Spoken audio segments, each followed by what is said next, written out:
Halo teman-teman, balik lagi ke channel aku. Sebelumnya aku mau ngucapin terima kasih udah klik video ini. Di video aku kali ini aku bakal bahas tentang kata konotasi dan frasa konotasi. Apa aja? Yuk disimak.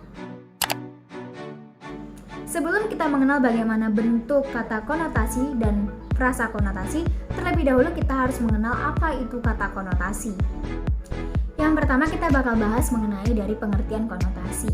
Menurut Kamus Besar Bahasa Indonesia atau KBBI, konotasi adalah sebuah kata yang memiliki makna lain di baliknya atau sebuah makna yang berkaitan dengan sebuah kata. Konotasi biasanya sering kita jumpai pada cerpen, pantun, puisi, maupun karya seni sastra lainnya. Adanya tujuan dari konotasi tersebut adalah untuk memperindah kalimat ungkapan pada sebuah kata. Nah, untuk memahami lebih lanjut mengenai kata konotasi, berikut dipaparkan beberapa contoh dari kata konotasi. Yang pertama, kata menangkap. Sebagai contoh, Dennis dapat menangkap pelajaran matematika tersebut apabila diterangkan. Kata menangkap menurut KBBI itu berarti mengambil dengan cepat.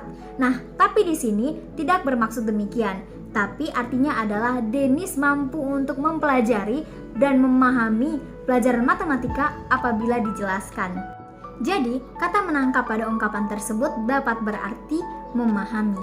Contoh yang kedua, Budi dikejar-kejar oleh lintah darat. Lintah darat dalam ungkapan tersebut bukan berarti hewan ataupun lintah yang tinggal di darat, tapi melainkan seorang rentenir. Rentenir sendiri ini dapat dijelaskan ataupun diartikan sebagai orang yang meminjamkan uang kepada orang lain dengan bunga yang sangat tinggi. Yang ketiga, kalimat Ayu mengeluh akan bahtera rumah tangganya. Bahtera di sini tidak diartikan sebagai perahu ataupun kapal, tetapi bahtera di sini diartikan sebagai kehidupan, yang mana artinya akan menjadi Ayu mengeluh akan kehidupan rumah tangganya. Contoh yang keempat adalah Ani sangat suka berfantasi di malam hari. Nah, sebagaimana yang kita ketahui bahwa makna asli dari kata fantasi ini adalah tidak nyata. Namun dalam kalimat tersebut, arti fantasi adalah membayangkan. Contoh yang kelima terdapat pada kalimat Lara sangat suka tenggelam dalam lamunan.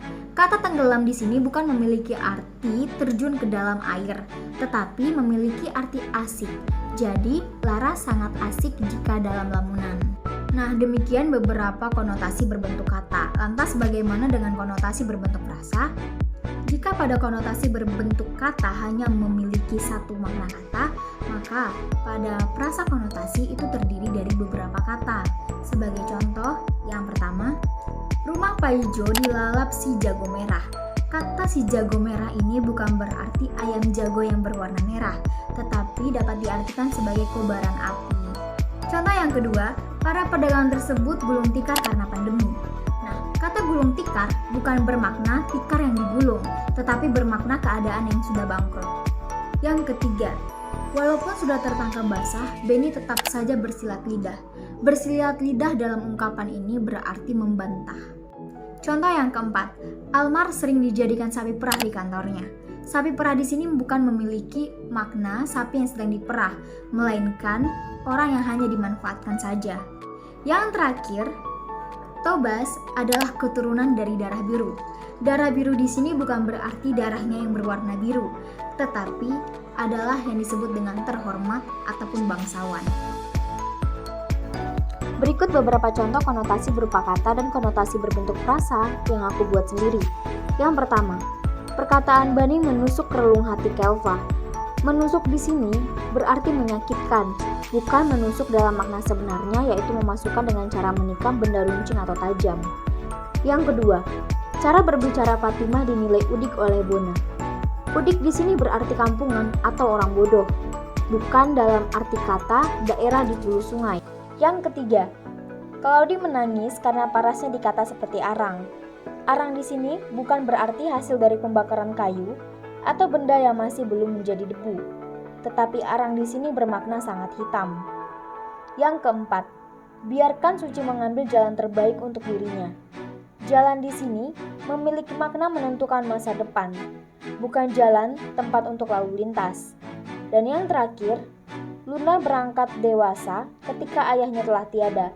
Berangkat di sini memiliki makna beranjak atau mulai menjadi, bukan berarti mulai berjalan atau pergi.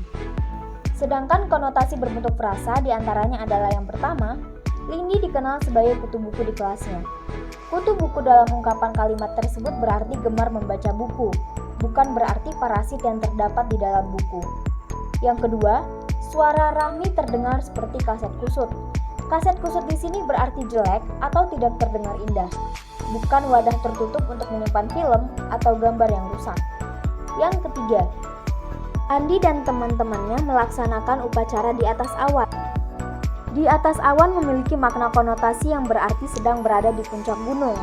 Karena ketika mendaki gunung, saat pagi hari awan terlihat berada di bawah, bukan berarti melaksanakan upacara di atas awan.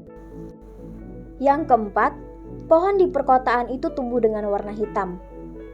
Pohon di perkotaan disebut dengan pohon yang tumbuh hitam karena betapa banyaknya polusi udara di kota. Mulai dari polusi kendaraan bermotor yang begitu padat, sampai polusi-polusi dari kawasan industri. Bukan berarti pohon tersebut memang berwarna hitam.